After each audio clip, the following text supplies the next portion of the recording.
할렐루야, 우리가 함께 오늘 나누실 말씀은 고린도전서 4장 6절에서 13절 말씀입니다. 우리 계신 자리에서 함께 말씀 읽도록 하겠습니다. 형제들아, 내가 너희를 위하여 이 일에 나와 아볼로를 들어서 본을 보였으니 이는 너희로 하여금 기록된 말씀 밖으로 넘어가지 말라 한 것을 우리에게서 배워 서로 대적하여 교만한 마음을 가지지 말게 하려 함이라. 누가 너를 남달리 구별하였느냐? 내게 있는 것 중에 받지 아니한 것이 무엇이냐? 내가 받았은즉 어찌하여 받지 아니한 것 같이 자랑하느냐? 너희가 이미 배부르며 이미 풍성하여 우리 없이도 왕이 되었도다. 우리가 너희와 함께 왕노릇하기 위하여 참으로 너희가 왕이 되기를 원하노라. 내가 생각하건대 하나님이 사도인 우리를 죽이기로 작정된 자 같이 끄트머리에 두셨음에 우리는 세계 곧 천사와 사람에게 구경거리가 되었노라.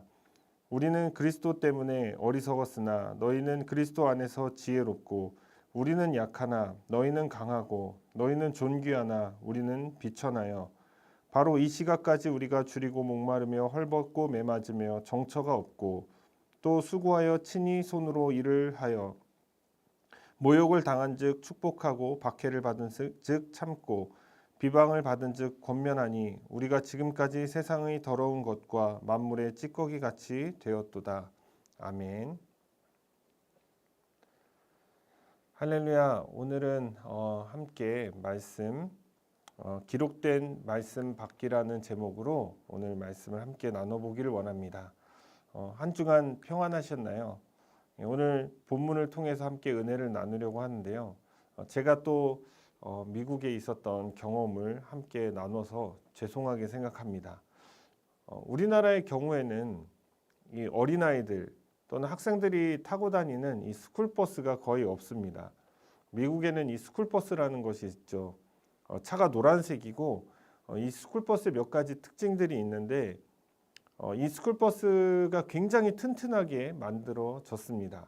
그래서 하부 구조가 굉장히 튼튼하고 높아서 웬만한 차랑 부딪혀도 스쿨버스는 전혀 손상을 입지 않죠. 오히려 부딪힌 다른 차량은 종이 조각처럼 구겨지게 됩니다.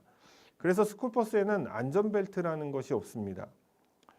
두 번째는 이 모든 운전자들이 스쿨버스 옆을 지나가거나 할 때는 굉장히 조심스럽게 지나가고 또 양보를 잘 합니다. 기다려주고 배려하는 문화가 그 안에 녹아져 있는 것이죠. 그런 인식이 되어 있기 때문에 그것이 당연하다고 생각합니다. 그래서 스쿨버스를 따라가는 차들이나 그 주변에 있는 차들이 서행하고 그것 때문에 조금씩 늦어지는 거에 대해서 그 누구도 불평을 하지 않습니다. 무리하게 물론 막 가로막거나 앞지르게 하는 차량이 간혹 있지만 대부분의 인식이 스쿨버스는 보호해줘야 된다라는 인식이 강합니다. 이 세 번째가 가장 중요한 점인데요. 스쿨버스가 도로에 정차를 하면 이제 아이들을 태우고 내리지 않습니까? 그때 차 옆에 이 스탑사인이라는 것이 펼쳐집니다. 아마 여러분들 지금 사진에 보시는 것처럼 이 스탑사인이 펼쳐지는 것을 볼 수 있는데요. 이때에 차량 쪽을 향해서 가는 차나 아니면 오는 차나 이 모든 양방향을 통틀어서 스쿨버스를 통과하지 못하는 것이 법으로 정해져 있습니다. 모든 차량이 정차해서 이 스탑사인이 접힐 때까지 기다려줘야 되는 것이죠. 만약에 이것을 통과하게 되어지면 벌금이 나오는데요. 기본 한 300불 정도에서 시작을 합니다. 우리나라 돈으로 한 36만 원이죠. 그리고 이게 한 번 걸리고 그 다음에 또 걸리면 또 300불이냐? 그게 아닙니다. 거기에 가중처벌이 붙습니다. 두 번째 통과하면 거의 더블로 붙고요. 세 번째 통과하면 더 많이 붙는 거죠. 그래서 어떤 분이 3번 걸렸는데 1,몇백 불을 냈다고 그러더라고요. 우리나라 돈으로 100만 원이 훨씬 넘는 돈을 한 번에 내야 됩니다. 하루는 급한 일이 있어서 이 집을 나섰는데 하필 제 앞에 스쿨버스가 있는 거예요. 근데 문제는 이 도로가 앞질러 갈 수 없는 왕복 2차선 도로라는 거예요. 그러니까 한쪽으로 가는 차는 1차선밖에 안 되는 거죠. 그런 도로가 미국엔 많아요. 그런데 스쿨버스를 따라가면 스쿨버스가 자꾸 씁니다. 왜 서냐면 아이들을 태우고 내려야 되니까 가는 곳마다 서는 거예요. 집이 있으면 조금 더 가서 서고 조금 더 가서 서고. 그럼 그 뒤를 쫓아가는 차들은 뱀꼬리처럼 쭉 이어져서 그 그 뒤를 쫓아가게 되는 것이죠.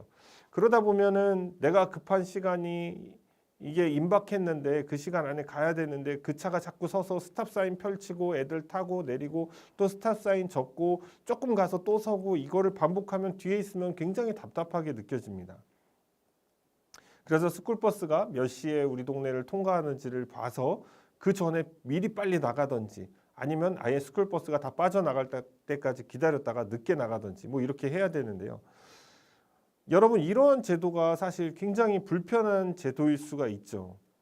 그런데 이 법이 필요한 이유는 뭡니까? 근본적으로 이렇게 법을 제정한 그 목적이 무엇일까요? 그것은 아이들을 지키기 위한 것입니다. 미래의 아이들, 그 아이들을 지켜주기 위한 것이죠. 그 아이들의 안전 때문에 모든 운전자들이 불편함을 감수하는 것입니다. 그래서 저는 미국에 있을 때 아이들이 차로부터 그래도 그나마 좀 안전하다라는 생각을 좀 했어요. 왜냐면 아이들이 지나가도 차가 천천히 서행을 한다던가 멀리 돌아간다던가. 그런데 안타깝게도 우리나라에서는 그런 것을 많이 느끼지 못하고 있습니다. 우리는 지난주에 창세기 말씀을 나눴죠. 아담과 여자에게 하나님의 엄중한 심판이 내려졌습니다.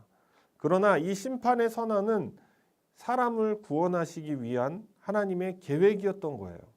그러니까 사람을 너무나 사랑하시는 하나님의 마음을 우리가 깨닫게 되는 것이죠. 믿음을 지키면서 살아가다 보면 하지 말아야 할 것들이 너무나 많습니다. 이것도 하지 말아야 되고 저것도 하지 말아야 되고 왜 이렇게 제약이 많은지. 근데 그 제약을 하는 것, 믿음으로 사는 자들에게 요구하는 믿음의 삶이라는 것이 우리를 괴롭히게 하려는 것이 결코 아니라는 것입니다. 오히려 그것은 저와 여러분들이 믿음을 지키고 하나님의 그늘 아래서 안전하게 살아가게 하려는 하나님의 의도가 담겨져 있다는 것입니다. 오늘 우리가 함께 나눌 말씀도 사실 이와 같습니다. 고린도 교인들에게 바울은 이렇게 시작을 하죠. 기록된 말씀 밖으로 넘어가지 말아라. 하나님의 말씀 밖으로 나가려는 이 고린도 교인들에게 그리고 오늘날 저와 여러분에게 동일하게 말씀하고 있는 것입니다. 자, 그렇다면 이 기록된 말씀 밖이라는 것은 무엇일까요? 오늘 본문을 통해서 그 실체를 알아보고 어떻게 하면 기록된 말씀 밖이 아닌 안으로 들어오는 삶을 살아갈 수 있는지 함께 알아보겠습니다. 첫 번째로 기록된 말씀 밖의 정체에 대해서 한번 알아보겠습니다. 한번 6절 말씀을 볼 텐데요. 우리 6절 말씀 다 함께 읽겠습니다. 형제들아 내가 너희를 위하여 이 일에 나와 아볼로를 들어서 본을 보였으니 이는 너희로 하여금 기록된 말씀 밖으로 넘어가지 말라 한 것을 우리에게서 배워 서로 대적하여 교만한 마음을 가지지 말게 하려 함이라. 서로 대적하고 교만한 마음을 갖는 것, 이것은 기록된 말씀 밖을 의미하는 것이죠. 오늘 우리가 이미 이 시간 전에도 여러분들과 함께 다루었던 것처럼 이 고린도 교회의 분쟁은 나는 아볼로, 나는 바울 이렇게 하면서 팔을 나누고 서로 대적하는 상황이 펼쳐졌던 것입니다. 바울은 이러한 대적의 원인을 이 교만한 마음이라고 말을 하고 있는 것입니다. 교만한 마음은 다른 사람들을 인정해 주지 않는 마음입니다. 또한 그뿐만 아니라 내 자신이 가장 뛰어나고 내 자신이 최고라고 여기는 것이죠. 고린도 교회는 여러분들도 아시다시피 이 은사가 넘쳐나는 교회였습니다. 근데 은사가 있는 사람이 있고 은사가 없는 사람이 있을 거 아닙니까? 그런데 은사가 없는 사람을 무시하는 행태가 바로 이 고린도 교회 안에서 이루어졌다는 거예요. 그뿐만이 아니에요. 고린도 교회 안에는 신분의 차이가 존재했습니다. 주인이 예배를 나오고 또 그 주인을 섬기는 노예가 함께 예배를 나오는 그런 교회였습니다. 그래서 주 안에서 한 형제요 한 자매요 우리가 한 사랑의 띠를 이룬 공동체가 되어야 하는데 그 안에 보이지 않는 계급이 교회 안에도 여전히 존재했다는 것을 알 수가 있죠. 그래서 차별이 생기게 된 것입니다. 어떤 자는 먼저 와서 음식을 먹기도 하고, 물론 고린도 전서를 읽으면서 이제 앞으로 우리가 그 후에 강해할 내용이긴 하지만 어떤 자는 먼저 와서 먹어요. 어떤 자는 나중에 와서 먹습니다. 왜냐하면 자신의 일을 다 끝내고 와야 되니까. 그리고 또 어떤 사람은 상석에 앉습니다. 좋은 자리에 앉습니다. 그러나 노비들은 좋은 자리에 앉지 못하죠. 주인의 눈치를 보게 되어지는 것입니다. 이런 계층 간의 갈등 그리고 또 계급이 존재했고 그 안에서 차별이 보이지 않게 존재했고 또 어쩔 때는 드러나면서 존재했다는 겁니다. 또 부유한 사람이 있을 수가 있죠. 직종이 또 다양하지 않습니까? 그래서 부유한 자들 또 연약한 자들이 있었을 것입니다. 그러면 상대적으로 가난한 자들은 무시를 받게 되어집니다. 이러한 마음들이 바로 교만한 마음이다라고 오늘 사도 바울이 말씀을 하고 있는 것입니다. 바울은 이러한 고린도 교회를 향해서 6절 말씀에서 바울 자신과 아볼로를 통하여 대조하며 설명을 하고 있죠. 내가 너희를 위하여 이 일, 즉 분쟁하고 서로를 대적하는 일에 바울과 아볼로가 본을 보였다라고 설명을 하고 있는 거예요. 바울과 아볼로는 사실 분쟁하지 않았습니다. 바울과 아볼로는 그리스도의 종으로서 서로를 인정하고 화합했습니다. 복음에서 벗어나지 않고 서로의 역할을 인정해 준 것입니다. 바울은 심었고 아볼로는 물을 주었습니다. 바울이 예수 그리스도의 터를 닦고 아볼로가 그 위에 기둥을 세우게 된 것이죠. 제가 사역을 하면서 이 후임자와 전임자들을 많이 만나게 되어집니다. 어떤 교회에 부임을 하면 그 전임자가 있고 또 제가 그 교회를 사임할 때 후임자가 들어오겠죠. 제가 중등부를 맡았는데 한 교사분께서 오셔서 이런 말씀을 하셨는데 참 그게 그 당시에는 좀 충격이었어요. 전도사님 이제 중등부에 새롭게 부임하셨는데 그럼 그 전에 하시던 거를 싹 다 갈아엎으실 것인가요? 제가 그렇게 왜 말씀하시는지 그 내막을 좀 살펴보니까 그 전에 계시던 분도 오셔갖고 싹 다 갈아엎었다는 거예요. 이거는 뭡니까? 마치 정부가 하는 거잖아요. 그 전 정부 지우기를 한다거나 그 전 정부에 했던 모든 것들을 부정하는 것. 그런 것처럼 새롭게 판을 짰다는 거예요. 그 전에 하시던 사역들을 다 접고 새로운 사역을 시작했다는 거예요. 그걸 다 부정해 버렸다는 거예요. 그래서 교사들은 또다시 시작을 해야 되나? 또다시 적응해야 되나? 이런 어려움이 있었다고 합니다. 또 어떤 사역자가 사역을 그만둘 경우에 후임자가 그 자리를 채우게 되죠. 근데 뒤에 오시는 분이 전임자의 사역을 폄하하고 다 갈아엎는 경우도 있지만 또 전임자가 너무 잘해서 성도들에게 인정을 받아서 후임자가 왔을 때 그 후임자를 평가하고 전임자와 비교하는 사례도 참 많습니다. 그래서 후임자가 고생을 하는 거예요. 전임자는 뭐 퇴근을 10시까지 안 했다, 11시까지 안 했다. 근데 왜 후임자는 6시 딱 시간 되면 퇴근하냐, 뭐 이런 얘기가 나오는 겁니다. 그런 거 보면서 교인들이 판단을 하는 거예요. 6시가 정시 퇴근이어도 후임자가 6시에 퇴근하면 전임자가 10시까지 있었으니까 잘못됐다고 생각을 하는 겁니다. 저 사람은 뭔가 일을 안 한다 이렇게 생각을 하는 겁니다. 그러니까 사람들을 그런 식으로 판단을 하는 것이죠. 그런데 여러분 이 모든 것이 다 뭡니까? 화합이 아니라 분열이고 분쟁인 것이죠. 판단하는 마음인 것입니다. 이것은 교만으로부터 비롯된다는 것입니다. 겸손한 사람은 결코 그렇게 하지 않죠. 비교하지 않죠. 바울에게 속했다, 아볼로에게 속했다 이런 말이 나오는 이유는 바로 비교하기 때문에 서로가 서로를 경계하고 질투의 대상으로 바라보기 때문인 것입니다. 여러분 바울이 떠난 자리를 아볼로가 채우면서 사람들이 어떤 사람들은 아볼로를 따르는 사람들이 생겼겠죠. 바울보다 아볼로가 더 설교도 잘한다. 뭐 그런 이야기들이 있으니까 야사에 보면 나오지 않습니까? 그런 것처럼 아볼로가 더 언변도 탁월하고 뭔가 더 젠틀하고 하니까 학식도 있고 그런데 바울은 와가지고 거칠게 복음을 전하더라. 근데 바울이 무식한 건 아니지 않습니까? 근데 바울이 뭐 좀 언변이 서투르다 뭐 이런 이야기들을 통해서 아볼로가 더 나았다 이런 이야기들을 합니다. 근데 그런 것처럼 바울을 더 폄하하고 또 아볼로를 더 높이려는 경향. 사실 둘은 화합을 했음에도 불구하고 교인들이 그걸 서로 비교하고 서로 팔을 나누는 거예요. 바울과 아볼로는 겸손한 자들이었습니다. 그리스도 안에서 협력을 한 것이었죠. 서로의 사역을 인정해주고 그 경계를 침범하지 않았습니다. 전임자가 후임자를 욕하지도 않고 후임자는 또 전임자 지우기를 하지도 않았습니다. 여러분, 교회에서는 사역자와 성도를 보통 이렇게 두 가지로 구별을 하죠. 이는 위아래의 계급이 아닌 것입니다. 역할의 개념이 큰 것입니다. 그런데 앞에 설명드린 경우가 빈번하게 발생하는 것은 서로 계급의 문제로 바라보기 때문이에요. 누가 더 낫고 누가 더 높고 누가 더 잘하고 이런 문제로 바라보기 때문입니다. 어떤 사람이 조그만 일을 감당할 때에는 그 사람이 그 감당한 일에 대해서 인정해 줄 수 있어야 되는 것입니다. 어떤 사람은 더 많은 일, 큰 일을 감당하는 사람이 있겠죠. 그럼 그 일을 인정해 주면 되는 것입니다. 근데 내가 크고 저 사람이 작기 때문에 서로를 비교하고 폄하하고 그리고 서로에게 피해를 주고 또 월권을 하고 넘어가고 이런 일을 하면 그 안에 당연히 분쟁이 생기는 것이죠. 이 모든 것은 바로 교만함 때문에 생기는 문제라는 거예요.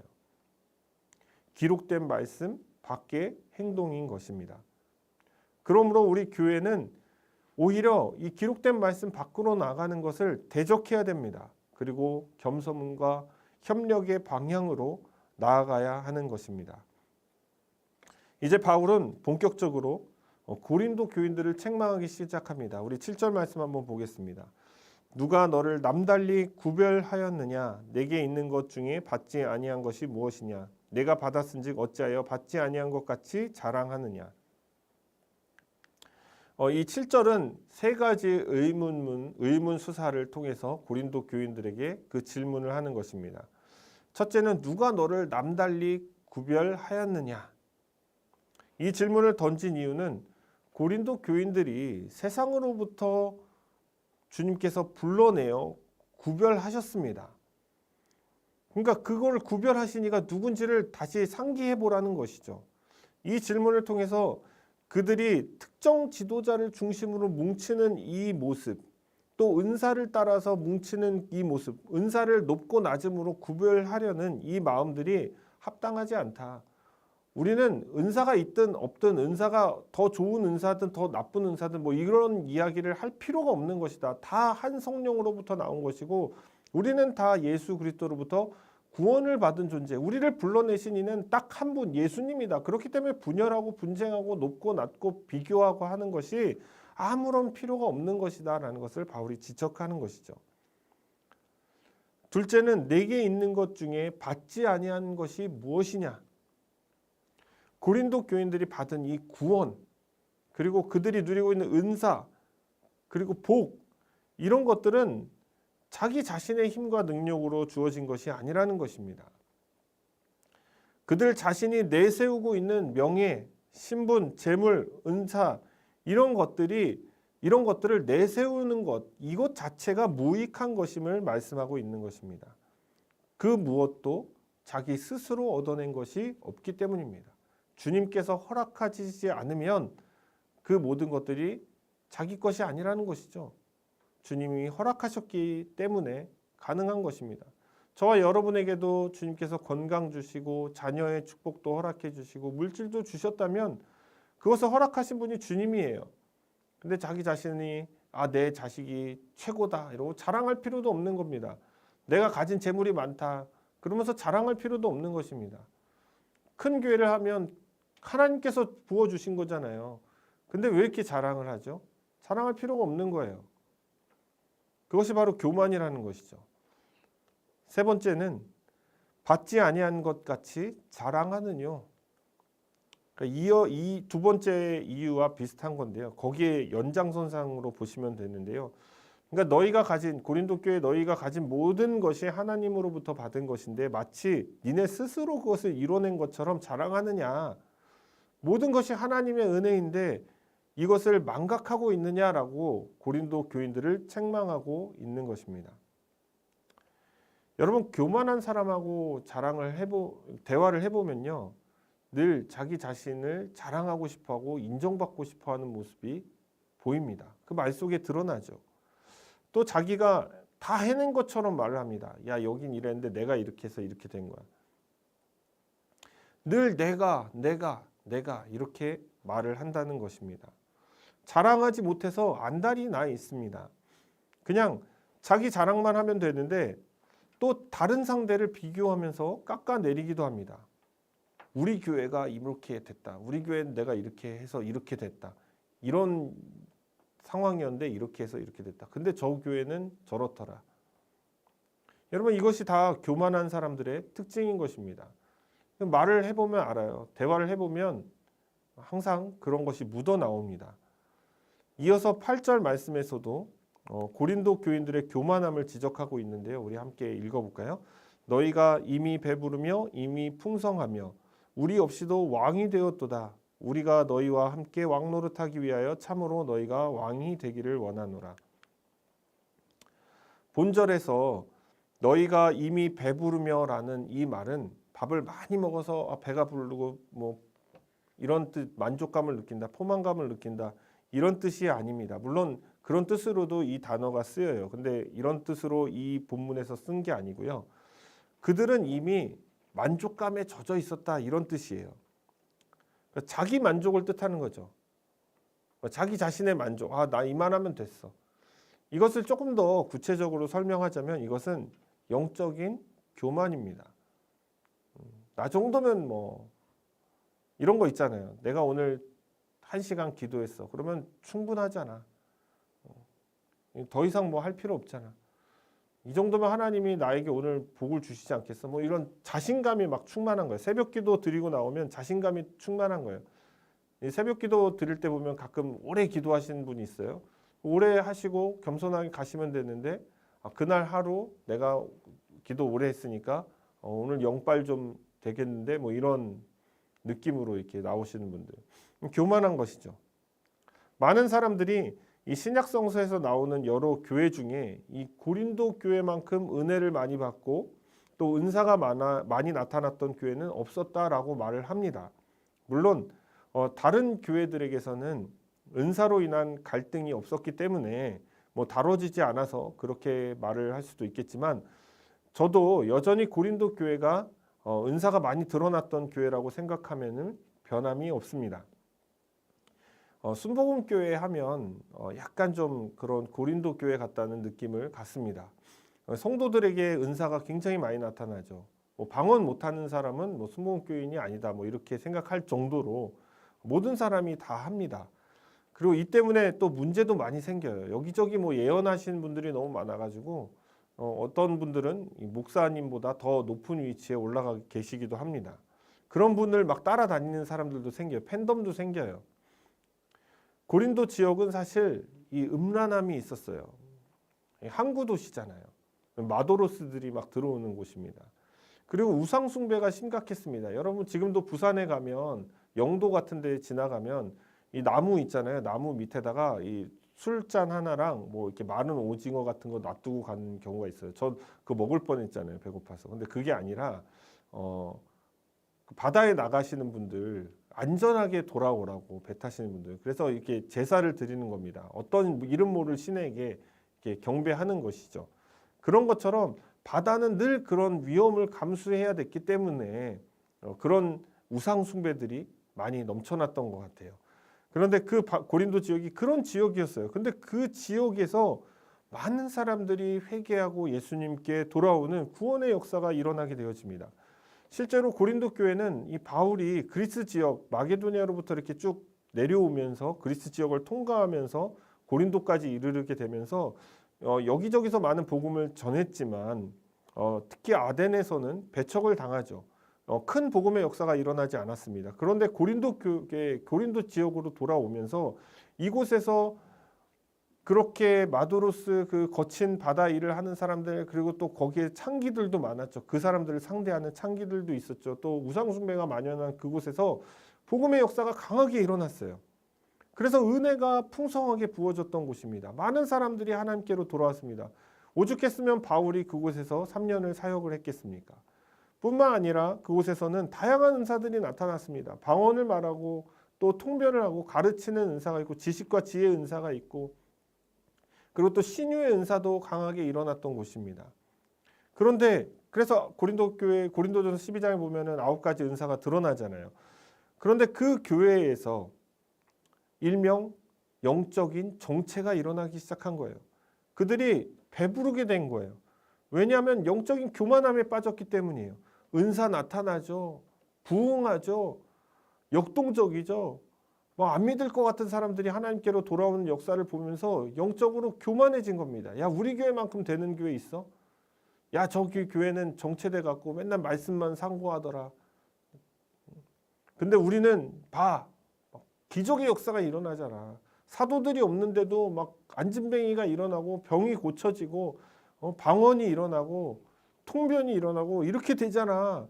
우리가 어쩌면 사도보다 더 능력이 있을 수도 있어. 이런 영적인 교만함에 빠지게 되는 거예요. 그리고 거기에 취해서 고착이 되어져 버리는 것입니다.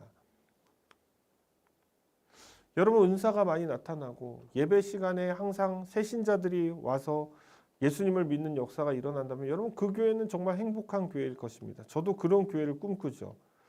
그러나 그런 교회일수록 자칫 영적 교만 상태에 빠질 수가 있다는 것입니다. 8절에서 계속 보면 이런 표현들이 나오죠. 우리 없이도 왕이 되었다. 우리가 너희와 함께 왕노릇하기 위하여 참으로 너희가 왕이 되기를 원한다. 여기서 우리 없이도 왕이 되었다라는 이 표현은 고린도 교인들이 교만이 하늘을 찌르고 있음을 표현한 것입니다.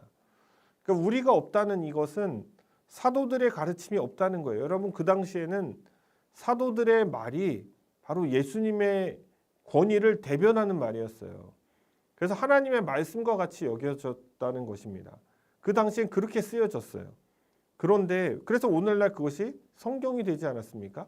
근데 이 사도들의 가르침 없이 자기 스스로 왕이 됐다는 거예요. 아까 제가 말씀드린 것처럼 은사가 나타나고 복음의 역사가 흥왕하니까 이들이 사도가 없이 우리가 스스로 다 할 수 있구나. 이 영적인 교만함에 빠져드는 거예요. 무정부 상태가 되는 거예요. 누구의 지도를 받지 않는 겁니다. 누구의 가르침도 듣지 않으려는 상태가 되어져 버렸다는 거예요. 그 복음의 진리와 같은 것들이 없이 스스로 판단을 내리고 스스로 결정을 하는 왕이 되었다는 거예요. 그러면 이단도 많이 생기겠죠. 또 우리가 너희와 함께 왕노릇하기 위하여 참으로 너희가 왕이 되기를 원한다 라는 이 말은 이렇게 해석할 수가 있는 것입니다. 여러분, 왕노릇은 언제 하게 되어집니까? 왕노릇한다는 표현은 이 요한계시록에 나오죠. 20장과 22장에 연속해서 등장을 합니다. 우리가 장차 예수님께서 다시 오실 때에 함께 왕노릇하겠다라는 표현으로 나오는 것이죠.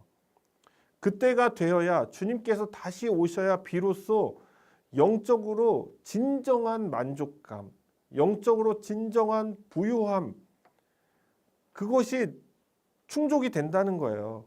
그러니까 진짜 본문의 표현대로 진짜 배부르고 풍성한 때는 바로 주님이 다시 오시는 그날이라는 거예요. 그때 우리가 진짜 왕노릇하면서 우리가 만족감, 풍족함, 배부름을 느낄 수가 있는 상태가 된다는 거예요. 지금은 아니라는 거예요. 지금은 착각이라는 거예요. 헛배부른 거라는 거예요.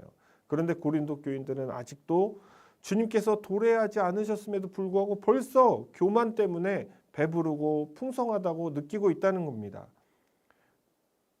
고린도 교인들은 배부르고 풍족함을 느낄 때가 아닌 것이죠. 더욱 자신들을 돌아보고 근신하여 깨어 기도해야 되는 때가 바로 고린도 교인들이 있는 그 처지라는 것입니다. 바울은 이러한 고린도 교인들에게 정말 주님이 오셔서 너희와 함께 왕노릇하고 싶고 너희가 정말 왕이 되었으면 좋겠다. 나도 그렇게 됐으면 좋겠다. 주님이 빨리 오셨으면 좋겠다. 이 말을 하고 있는 것입니다. 여러분, 영적인 교만함은 이만하면 됐다. 이 정도면 충분하다라고 생각하는 마음인 것입니다. 내가 오늘 이만큼 했으면 됐지. 내가 이만큼 헌금했으면 됐지. 내가 이만큼 봉사했으면 됐지. 내가 교회를 이만큼 섬겼으면 됐지. 내가 말씀 이만큼 읽었으면 됐지. 이만큼 알면 됐지로 끝난다는 것이에요. 나는 신앙생활을 정말 잘하는 사람이야 라고 스스로 그렇게 여기고 착각하고 있다는 거예요. 여러분 신앙생활 난 잘하고 있어. 나는 하나님이 나를 사랑하시는 것 같아. 사랑하시죠. 근데 그 뉘앙스가 아니잖아요. 정말 나는 하나님이 나와 함께 하신다는 거를 확신을 느껴. 근데 이게 그 뉘앙스가 아니잖아요. 교만한 사람들은. 그런 착각 속에서 회개하지 않고 자신을 돌아보지 않고 자신을 늘 말씀 앞에 비추어 보지 않고 내가 다 옳다고 여기는 그런 마음. 그것이 바로 영적인 교만함에 빠져 살아가는 사람의 특징인 것입니다. 우리는 단 하루라도 은혜를 구하지 않고는 살아가지 못합니다. 매일같이 은혜가 필요한 사람이에요. 매일같이 하나님 앞에 회개하고 은혜를 구하는 자가 겸손한 자인 것입니다. 골방에 들어가서 기도하는 자가 겸손한 자인 것입니다. 늘 하나님 앞에 죄인으로서 주님의 낯을 하늘을 우러러 보지 못하면서 부끄러워하는 자가 겸손한 자인 것입니다. 늘 주님을 하나님을 두려워하는 삶을 사는 것, 내가 혹시 이렇게 사는 것 때문에 하나님께서 진노하시지 않을까? 내가 주님을 또다시 십자가에 못 박는 것이 아닐까라고 걱정하면서 자신을 돌아보고 주님의 은혜를 구하며 살아가는 자가 겸손한 자의 삶이라는 것입니다. 그러나 여러분, 우리는 너무나 많은 교만함에 휩싸여 있습니다. 나는 잘 믿고 있다고 착각을 하는 것입니다. 나는 축복받고 있다고 착각을 하는 것입니다. 나의 삶이 안정이 되고 내 모든 것이 잘 풀리고 우리 교회가 성장하고 우리가 잘 되니까 은사가 나타나고 뭔가 기적이 일어나니까 바로 가고 있다라고 착각을 하는 것입니다. 더 이상 자기 자신이 은혜를 구하지 않습니다. 오히려 호령을 하고 자신이 왕노릇하고 있다는 것입니다. 이제 바울은 9절에서 13절을 통해서 이 사도들의 겸손과 고린도 교인들의 교만을 대조하며 설명하고 있습니다. 우리 9절 말씀에 보면 이 핵심 단어가 나오는데요. 바로 핵심 단어 끄트머리입니다. 우리 한번 9절을 함께 읽어볼까요? 내가 생각하건대 하나님이 사도인 우리를 죽이기로 작정된 자 같이 끄트머리에 두셨음에 우리는 세계 곧 천사와 사람에게 구경거리가 되었노라. 이 끄트머리라는 표현은 이 시간적으로 이제 마지막 시간을 표현하기도 하고요. 또 다른 표현은 이 서열에 있어서 마지막이라는 뜻입니다. 제일 아래에 있다는 뜻이죠. 그러므로 이 말씀은 하나님이 이 사도들을 서열상 마지막에 두셨다라는 것을 뜻하는 것입니다. 그러니까 바울은 실제로 자신을 표현할 때 이렇게 표현합니다. 지극히 작은 자다 나는. 그리고 죄인 중에 괴수다라고 그렇게 표현을 하기도 합니다. 이 바울은 내가 마지막 서열에 있다라는 것을 뜻하는 것이죠. 이 사도인 우리를 죽이기로 작정된 자 같이 그러면서 이제 중간 그리고 그 이후에 세계 곧 천사와 사람에게 구경거리가 되었노라 이 표현을 보면 이 말씀의 뜻은 사도들은 순교가 예정되어져 있고 작정되어져 있고 이 순교는 천사와 사람들에게 구경거리 즉 디스플레이 전시가 될 것이다 라는 것을 뜻하는 것입니다. 이 말씀을 통해서 이 바울은 겸손함이라는 것은 자신을 자랑으로 여기고 맨 앞에 서기를 원하는 그 교만과는 달리 이 세상으로부터 죽는 순간까지 조롱을 받는 이 끝자리 맨 아래에 있는 것임을 말하려고 하는 것이죠. 그것을 천사와 모든 사람들 그 사람들에게 전시가 될 것이다 라고 말을 하는 것입니다. 하물며 천사들 앞에서까지 그들의 죽음이 전시되어야 하는 이 처절한 겸손의 모습을 역설적으로 설명하고 있는 것입니다. 우리 10절 말씀 한번 더 볼까요? 우리는 그리스도 때문에 어리석었으나 너희는 그리스도 안에서 지혜롭고 우리는 약하나 너희는 강하고 너희는 존귀하나 우리는 비천하여. 이 고린도 교인들이나 바울이나 사도들이나 모두가 그리스도로 말미암아 은혜를 입었다는 뜻입니다. 그러나 이 은혜를 입은 자의 태도가 다르다는 것이죠. 여기서 짚고 넘어가야 할 것은 여러분 바울은 어떤 사람입니까? 그는 이 10절 말씀처럼 어리석은 자가 아니에요. 약한 자도 아닙니다. 특히 비천한 자도 아닙니다. 그는 가말리엘의 문화생이었고 바리새인 중에 바리새인이요 유대인 중에 유대인이었습니다. 그뿐만 아니라 기득권을 쥐고 있는 사람으로서 로마의 시민권을 가진 사람입니다. 고린도 교인 그 누구보다도 내세울 것이 많은 사람이고 자랑할 것이 많은 사람이었습니다. 그런 바울이 예수 그리스도로부터 은혜를 입은 후 그는 스스로 어리석은 자가 되었습니다. 스스로 약한 자가 되었습니다. 스스로 비천한 자가 되었습니다. 왜냐하면 이 세상의 지혜와 지식을 배설물처럼 여겼기 때문이죠. 오직 예수의 도만을 쫓아가기를 원했습니다. 그 참된 가치를 따라가려면 자신을 부정해야 됐기 때문에 세상적으로는 어리석은 자가 될 수밖에 없었던 것이죠. 예수님이 주신 능력이 너무나 컸기 때문에 세상적으로는 약한 자가 되어야 했습니다. 그리고 주님이 너무나 귀하신 분이기 때문에 나는 비천해질 수밖에 없는 것이죠. 바울은 그러한 자신을 대조하며 예수 그리스도를 믿고도 여전히 세상의 지혜를 버리지 못하고 여전히 강해지려고 하고 여전히 존귀해지려고 하고 그런 그들이 겸손하게 되어지고 이것을 깨닫기를 원했던 것입니다. 하나님의 원리는 굉장히 역설적이죠. 예수 그리스도를 더 깊이 만나면 만날수록 자신의 어리석음을 발견하게 됩니다. 그것을 인정하게 되죠. 자신의 연약함을 들여다보게 됩니다. 그리고 스스로를 낮고 비천한 자리로 내려가도록 만드는 것입니다. 그러나 교만한 자들은 어떻습니까? 자신의 지혜를 뽐내고 싶어 합니다. 능력을 자랑하고 싶어 합니다. 인정받고 싶어 하고 잘난 척하고 강해 보이려고 하는 것이죠. 그리고 스스로 존귀한 자가 되려고 합니다. 바울은 사도들의 삶을 통해서 이를 증명하고 있습니다. 그것이 11절부터 13절 말씀인데요. 우리 함께 보겠습니다. 바로 이 시각까지 우리가 줄이고 목마르며 헐벗고 매맞으며 정처가 없고 또 수고하여 친히 손으로 일을 하며 모욕을 당한 즉 축복하고 박해를 받은 즉 참고 비방을 받은 즉 권면하니 우리가 지금까지 세상의 더러운 것과 만물의 찌꺼기 같이 되었도다. 배고프고 시달리고 갈증을 느끼고 매도 맞고 정처 없이 떠돌아다니고 생계를 위해서 어쩔 수 없이 일을 해야 하고 사람들의 핍박을 받기도 하고 욕도 먹고 억울한 일을 여러 번 당하고 사람들에게 인정받기는커녕 무시당하고 찌꺼기 같은 그런 대우를 받고 여러분 이것이 사도들의 삶이었다는 거예요. 왜 이런 힘겨운 삶을 살아가야 했을까요? 바울과 사도들이 대체 무엇 때문에 이 고난을 겪어야 했을까요? 그 이유는 단 하나입니다. 주와 복음을 위해서. 복음을 전하다가 굶기도 하고 한 곳에 정착하지 못하니까 왜냐하면 계속 복음 전하러 땅끝까지 복음 전하러 다녀야 되잖아요.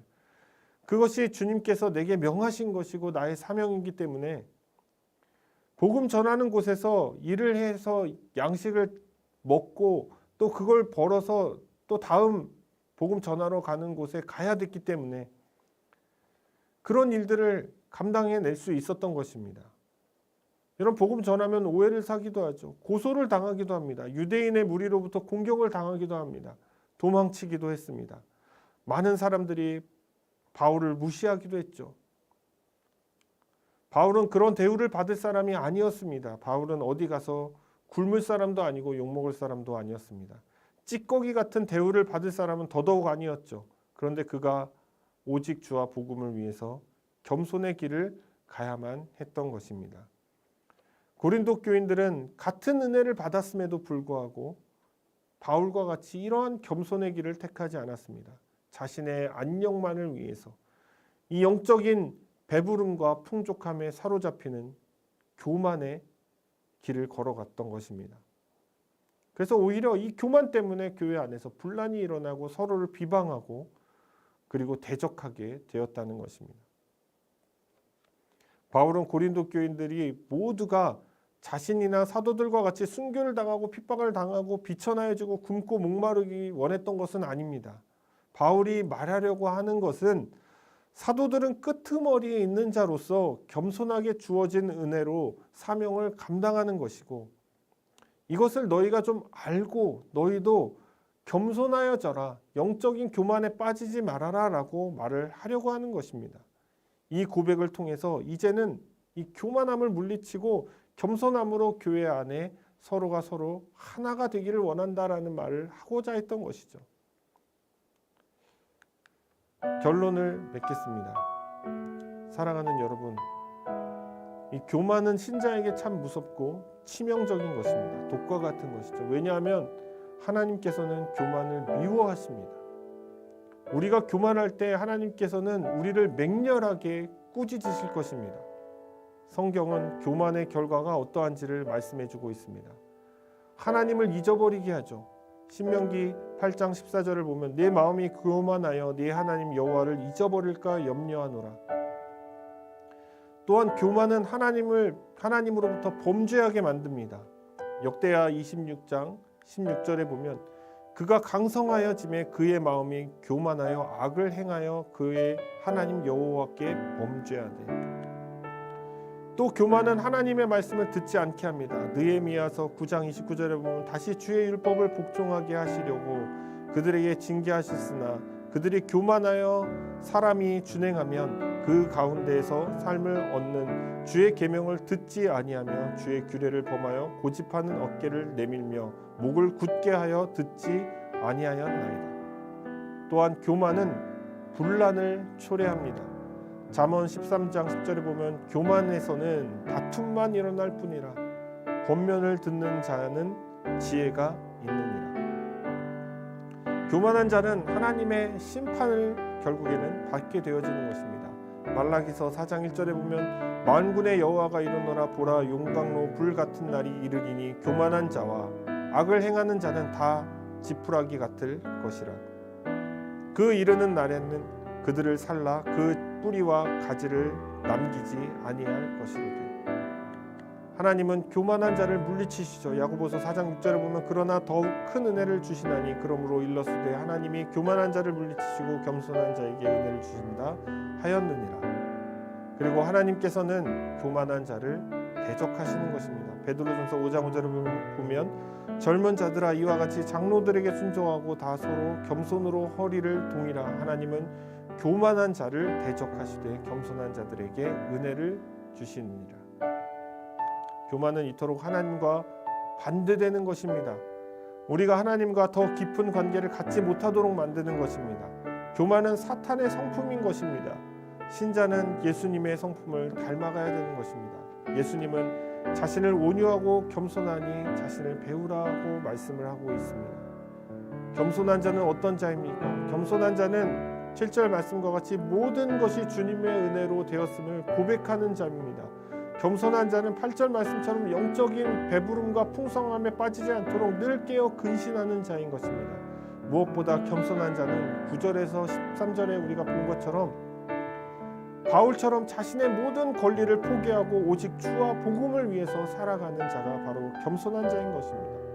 이 모든 것을 우리가 종합해 볼 때에 겸손한 신자는 기록된 말씀 밖이 아니라 기록된 말씀 안으로 들어오는 자가 바로 겸손한 자인 것입니다. 본문에서 말씀하고 있는 기록된 말씀 밖이라는 표현은 바울이 1장부터 고린도 교인들에게 쭉 해왔던 말씀입니다. 그 서신의 내용들입니다. 기록된 말씀 안으로 들어오라는 표현을 오늘날 저와 여러분에게 적용해 보면 이렇습니다. 겸손한 신자가 되려면 자신의 생각과 지식을 모두 내려놓고 지금껏 우리가 보았던 하나님의 온전한 말씀들을 상기하며 실천하려고 애써야 하는 것. 이것이 바로 기록된 말씀 안의 삶, 바로 저와 여러분, 오늘날 그리스도인으로 살아가는 저와 여러분의 삶인 것입니다. 사랑하는 여러분, 기록된 말씀 밖에 교만한 자의 자리에서 이제는 기록된 말씀 안에 겸손한 자로 살아가시는 저와 여러분이 되시기를 주님의 이름으로 축원을 드립니다.